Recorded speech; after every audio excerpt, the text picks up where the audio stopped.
Olá pessoal, tudo bem? Hoje nós estamos aqui para debater mais um assunto e trazer informações para vocês. Então, para quem não segue o nosso Plenicast no YouTube, é Plenicast e o nosso Instagram, @vivereplene. Então, hoje, para falar e abordar mais um assunto, nós estamos aqui e nós vamos falar hoje um pouco sobre a história do ozônio. Então, tudo bem, doutor Ivan? Eu gostaria que você explicasse como que surgiu, quem começou as primeiras práticas do ozônio. Olá, bem-vindos a mais uma discussão. O ozônio, na verdade, ele ficou muito em voga agora recentemente na época do Covid. E as pessoas às vezes têm a ideia errada de que ele é uma coisa assim muito recente, né? O ozônio, para a gente falar da descoberta do ozônio como elemento químico, a gente tem que ir lá em 1750 e alguma coisa, né? Ele foi descoberto pelo Lavoisier. Lavoisier é um dos grandes vultos da ciência, né? E ele é muito conhecido por um dos postulados dele, né? E a partir desse postulado que ele ficou mais conhecido e que ele chegou na descoberta do ozônio. O postulado, você já deve ter ouvido, é que na natureza nada se cria, nada se perde, tudo se transforma. E ele media a massa de uma determinada substância, queimava e no momento seguinte ele media, né? E para ver se tinha diferença entre aquilo que foi queimado e aquilo que foi encontrado. Baseado em experiências desse jeito, ele intuiu que tinha a formação do ozônio. O ozônio em si, ele é formado nas camadas lá da estratosfera. A gente tem o oxigênio, e o oxigênio é formado a partir de dois átomos de oxigênio, formam uma molécula de oxigênio. Então, a gente tem uma porção de moléculas de oxigênio e a gente tem a incisão da luz solar, principalmente dos raios ultravioletas. Esse raio ultravioleta corta essa molécula em dois átomos livres. E aí, ao invés de só moléculas de dois oxigênios, a gente tem moléculas de dois e moléculas que foram cortadas. O ozônio é resultado da união dessas moléculas antigas que tinham dois oxigênios com esse oxigênio livre, que formam o O3. O O3 é o ozônio. Né? Assim que a gente tem o ozônio. Então, o ozônio foi identificado como elemento químico lá nos anos de 1700 e ali, já na segunda metade do século XIX, 1870, 1880, a gente utilizava o ozônio, a água com ozônio, para fazer desinfecção, embora esse conceito fosse mais tarde. O conceito de infecção é posterior a isso, mas ele é usado para fazer a higienização de ambiente cirúrgico, de locais em que havia parto, né? E ele era utilizado para isso, ainda sem muita consciência do que estava sendo feito, mas ele servia como um agente esterilizador. E ele continuou com essa função na virada do século e depois da proposição do mecanismo de infecção, desse conceito de infecção, de contaminação, ele continuou sendo usado para tratamento e para limpeza e esterilização dos ambientes que precisavam estar livre de bactéria para fazer uma incisão, para fazer uma cirurgia. Ele é utilizado para isso, para fazer higienização de mão e para lavar até alimentos em casa. Esse uso ficou como um uso médico na época da Primeira Guerra Mundial. A gente tem uma patologia que é muito frequente, que é em guerras, tipo guerras de trincheira, que é o pé de trincheira. É que provavelmente ele está ligado a um tipo de fungo, e esse fungo ele precisa de umidade, né? E é o que as pessoas que estão ali dentro da trincheira, com o pé molhado, fechado na botina, eles multiplicam, né? Não é chulé, é muito pior que isso. E ele tomava conta, fazia uma infecção e descolava aquela parte da planta do pé, o couro do pé. Né? O ozônio foi muito utilizado para tratar isso na Primeira Grande Guerra Mundial. E usado para tratar, às vezes, até tifo. Né? Logo depois, a gente tem o advento do antibiótico. E o antibiótico era mais prático para ser utilizado, embora na época fosse extremamente caro. Ele era mais prático para usar, porque, embora injetável, ele era mais fácil de transportar. Assim que ele ficou mais comercializável, o ozônio perdeu esse mando de campo, né? Essa preferência para ser utilizado para isso. Mas isso não quer dizer que ele tenha deixado de ter essa utilidade. Ele apenas foi feita a opção por outro tipo de terapia. Né? E aí ele fica mais ou menos esquecido até meados dos anos 50, quando ele começa a ser usado de novo em ambientes familiar, com a produção daqueles primeiros produtores de ozônio, né? Ozonizador de água, e aí ele passa a ser utilizado para limpeza, higiene de alimentos, limpeza de piscina, limpeza de ambiente, e passa a ser utilizado também por um número cada vez maior de membros da classe médica, e aí usado para tratar principalmente infecções e para fazer controle de infecção de pele, né? E higienização de ambiente cirúrgico. Né? Então, esse é o caminho do ozônio do ponto de vista médico. Né? Atualmente, ele é usado em 138 países, se eu não me engano, oficialmente, embora ele seja utilizado no mundo todo, de maneira não oficial. No Brasil, a terapia de ozônio ela é reconhecida por praticamente todos os conselhos de classe, né? O Conselho de Fisioterapia, Conselho de Farmácia, Conselho de Odontologia, mas o Conselho Federal de Medicina desaconselha essa prática com a alegação de que não tem tanta evidência científica. Né? O paradoxo disso é que não se tem... O que se alega é que não tem produção científica no Brasil, mas é proibido fazer. Né? Portanto, no entanto, né, fazer essa utilização ligada a uma instituição de pesquisa, de ensino, como uma faculdade, e dentro dos ditames do Conselho e do Conselho de Ética dessa instituição, ele é admitido. Fora dessa questão, o CFM não reconhece a atividade. O Conselho de Odontologia reconhece para uso externo, com bochecho e para fazer antisepsia, né? E os demais conselhos, eles admitem o uso da maneira que ele é utilizado no mundo todo, né? O ozônio, ele tem uma grande gama de vias de administração, né? Aqui no Brasil, na época do Covid, uma das coisas que virou meme, virou piada, é a utilização da via retal, que é apenas uma das vias que a gente utiliza para fazer ozonioterapia. Né? A gente pode usar o ozônio por pomada, a gente pode usar o ozônio através de óleo para tratamento de feridas, para ajudar na cicatrização de cortes.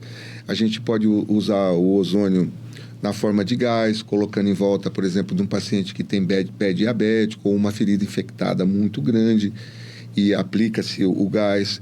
A gente pode usar através de pequenas infiltrações no couro cabeludo. A gente pode usar com infiltração próximo das articulações. A gente pode usar diluído em soro dentro da veia, a gente pode utilizar diluído no próprio sangue do paciente dentro da veia e uma quantidade grande de outras vias de administração. Ozonioterapia é isso, o uso desse elemento dentro de critérios pré-determinados e para situações pré-determinadas. Eu acho que dá para ter uma ideia do que é isso. Então, resumindo, o ozônio dá para ser usada em todas as patologias ou como que é feito? Por exemplo, assim, uma pessoa que tenha um processo de artrite, alguma dor na coluna de forma geral. Como que é feito? Existe um protocolo? Ela vai chegar e vai fazer uma aplicação, ou, por exemplo, ela vai fazer 8 ou 10 aplicações e ela não precisa mais fazer? Como que é? Existe um protocolo para tratar, seja a dor na coluna, ou seja uma outra dor que a pessoa tenha no ombro, na perna, no joelho? Como eu disse, né, o ozônio, a despeito do que é dito, ele é utilizado com critérios científicos desde o início do século passado, até anteriormente. E no passar desse tempo, a experimentação e a utilização por vários profissionais acabou fazendo uma compilação, fazendo correlação entre as aplicações e os resultados. Isso resultou na formação e na proposição de um apanhado de tudo aquilo para que o ozônio realmente funciona e de que maneira ele é mais adequado. Isso está dentro de protocolos, existem inúmeros protocolos. Um dos protocolos mais famosos são os protocolos de Madrid. Nele, ele está determinado, por exemplo, que você vai utilizar ozônio dentro de uma determinada concentração durante um determinado tempo, vamos supor, para otite. Você vai colocar o aparelho de ozônio da produção do gás aqui no ouvido, vai ligar numa determinada concentração e ele vai ficar durante um determinado tempo. Existe ainda um número de vezes a que esse indivíduo deve ser exposto para ter o resultado. E isso está tudo compilado nesses protocolos. Quem trabalha de maneira correta, de maneira científica, utiliza esses protocolos. Então, a gente tem uma certa previsibilidade entre o uso, né, da natureza resolutiva ou não do que está sendo usado e de mais ou menos de quanto tempo duraria esse tratamento. As pessoas têm respostas individuais, né? Existem outros fatores que contribuem para isso, mas a média está toda compilada ali nos protocolos. Né? E de uma forma simples, para quem gostaria de entender um pouco melhor. Porque uma das questões, muitas vezes, que as pessoas querem saber, ok, eu vou fazer a aplicação de ozônio, mas como que ele age? O que ele vai fazer? No caso do meu braço, eu tenho dor na articulação, eu tenho um processo ali inflamatório, como que o ozônio vai melhorar isso? Ele melhora a dor? Como que ele age dentro do corpo da pessoa? Como eu te falei, né? O ozônio tem inúmeras funções e, de acordo com a função, ele tem um mecanismo de ação, né? O ozônio está dentro do que a gente chama hoje, modernamente, de terapias oxidativas, né? A gente coloca em terapias oxidativas, além da ozonioterapia, a gente coloca a medicina hiperbárica, o uso de protóxido, de água oxigenada, e o uso das terapias oxidativas de um modo geral, né, de peróxido de oxigênio. E a gente junta essas terapias sob o nome das terapias oxidativas. As terapias oxidativas, e no caso aqui específico do ozônio, para a gente explicar o mecanismo de ação como bactericida, por exemplo. Por que é que o ozônio funciona como bactericida? O ozônio, principalmente o oxigênio livre, que quando ele entra dentro do organismo a gente chama de ozonídeo, ele proporciona a destruição da membrana da bactéria, da membrana citoplasmática. A gente lembrar da bactéria, a bactéria é um ser unicelular e essa célula dela, ela é formada principalmente por um halo, né, de lipídio e glicídio, né, e lipídio e proteína. O entorno. Esse oxigênio, ele provoca um desarranjo químico nessa parede da bactéria e ela sofre uma quebra. Ela se expõe. Por isso que muitas vezes o ozônio ele é ativo para bactérias multiresistentes. O mecanismo de ação dele é diretamente na bactéria, né? E, por exemplo, no processo inflamatório, eu vou me esforçar para não ser muito técnico, né? Toda vez que a gente tem uma pancada, uma picada de inseto, uma exposição, o que a gente chama de injúria numa célula ou numa determinada região do corpo, no tecido, a gente tem o desencadeamento dos que a gente chama de processo de flogose, né? Que é dor, calor e rubor. E essa ação, ela acontece a partir do desencadeamento de uma cascata de ação, de várias reações químicas que resultam na liberação de substâncias químicas para fora da célula. Esse processo é como se as pessoas costumam chamar do inchaço, né? O edema, está inchado, isso vai vermelho, resultar no edema, né? E o edema, como ele vai inchar, ele vai acumular água, ele vai comprimir ali as estruturas, vai tornar aquilo vermelho e vai tornar aquilo dolorido. Esse processo é desencadeado por essas reações químicas, que são diretamente pela lesão direta ou por um intermédio, né? Ela vai desencadear essa reação. O ozônio, ele bloqueia essa ação das cascatas, que a gente chama cascatas de prostaglandinas. As prostaglandinas são quem provocam essas reações de inchaço, de dor, de calor no local. O ozônio entra ali. Então, resolvendo o processo inflamatório, principalmente no local, ele diminui as manifestações dessa doença, né? E com isso ele diminui aquele processo e provoca a melhoria da dor, a melhoria da mobilidade. O mecanismo de ação para inflamação e para infecção são esses, são os mais conhecidos, né? E existe um tempo que você faz a aplicação no local e esse ozônio fica agindo ali, existe um tempo que ele fica melhorando essa inflamação, melhorando essa dor de uma forma geral? A gente tem a ação, tem 3 ações, né, não só do ozônio, mas de qualquer medicação. A gente tem a ação imediata, logo após a exposição ou a injeção local, né, que são as agudas, tem as intermediárias e as crônicas, né? Agudamente, o que é que ele faz?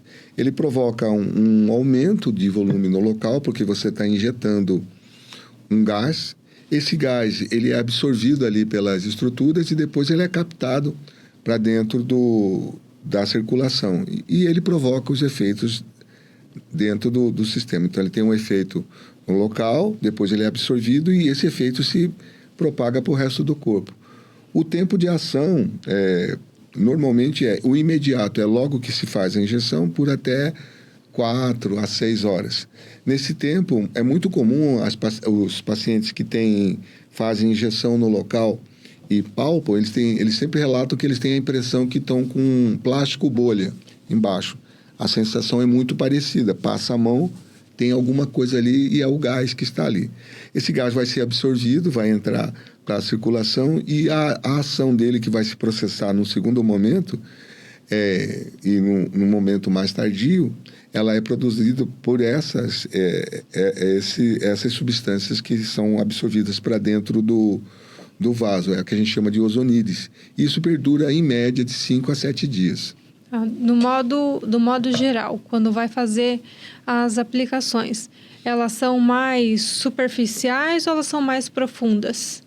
Como no caso, quando a gente vai tomar vacina, que é geralmente no bumbum ou no braço, que é profundo para atingir o músculo maior. No caso do ozônio, faz dessa maneira também? Precisa ser profundo ou existe uma outra maneira de ser aplicado?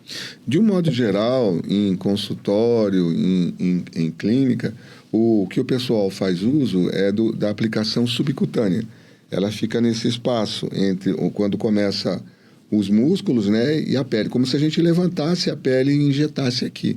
Ela fica nesse espaço, né, mas ela pode ser usada intramuscular e existem algumas técnicas em que a gente coloca lá no soro e ela vai direto para dentro da veia do paciente, pelo soro ou pelo sangue do próprio paciente. Existem em alguns ambientes, principalmente no exterior, mas ambientes hospitalares em que é injetado dentro do corpo com auxílio de ultrassom, né? Seja próximo de onde há a lesão, ou seja, no entorno da lesão, e você visualiza para onde é que está indo aquele ozônio e qual que é o local da injeção. Existem pessoas que fazem termografia e fazem uma câmera de termografia. Ela mostra ali o local onde estaria mais quente ou mais frio, e aí faz a injeção de lesão do ozônio próxima dessa lesão, para depois avaliar como é que fica o achado dessa lesão, né? Uma associação aí, por exemplo, de ozonioterapia e de visualização de visão termografia, né? Visão termográfica, né? Então, de uma maneira geral, as doenças que a gente pode tratar são todas, desde uma simples, de uma dor no ombro, até quais as doenças que a gente pode citar para as pessoas que querem entender um pouquinho melhor. Quais são as mais variadas doenças ou as que você mais trata no consultório, de uma forma geral? A gente normalmente indica ozonioterapia na medida em que a patologia que a pessoa apresenta, ela está descrita no rol lá dos protocolos, né?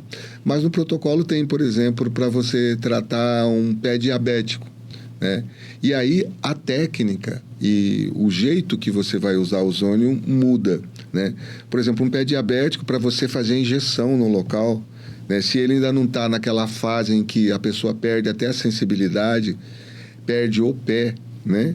A gente consegue injetar, mas seria muito dolorido. Então, o que a gente faz? A gente cobre o pé, coloca um saco, como se fosse um saco plástico, fecha as duas extremidades e coloca o ozônio dentro desse saco plástico. Que tá ele vai ficar ali em volta. Ele fica em volta do pé e do outro lado ele é drenado, né? Então, ele entra, banha o pé lá, o gás, e sai, né? E a gente tem um sucesso muito grande com esse tipo de terapia, e como é uma terapia que não é invasiva e que ela pode ser produzida em larga escala, ela está sendo utilizada em várias universidades aqui no Brasil, inclusive para começar a fornecer subsídios para pesquisa e para parar com esse dito que não tem evidência científica. Existe aos milhares de evidência científica em literatura estrangeira, até porque a gente não consegue produzir pela contraindicação, né? Ninguém é doido de ir contra os ditames do Conselho. Mas, recentemente, pela Sociedade Brasileira de Ozonioterapia, a professora Maria Emília liderou um grupo de pesquisadores, um grupo enorme de pesquisadores no Brasil, produziram durante quase 2 anos mais de 11 mil atendimentos e enviaram essas evidências para o CFM. E submeteram essa análise também à Câmara dos Deputados, né? E o resultado foi que, ainda que as pessoas agora tenham, não foi considerado nulo pelo CFM, né? E a Câmara dos Deputados ainda, até bem pouco tempo, não tinha se manifestado. Foi sancionada a lei para utilização, mas ela ainda, como se diz aqui no Brasil, não pegou, né? Então, a gente está nesse pé. Teria alguma contraindicação de usar o ozônio? O ozônio, para que ele tenha ação, ele necessita como intermediação da glicose 6-fosfato, a G6PD, né? Então, se a pessoa não tiver, né? E também relacionado com a forma de utilização. Por exemplo, o ozônio usado por via inalatória em concentração alta, ele é tóxico. Então, a gente não usa não usa ozônio através da via de aplicação inalatória, né? E nos casos das pessoas que têm contraindicações relacionadas à G6PD.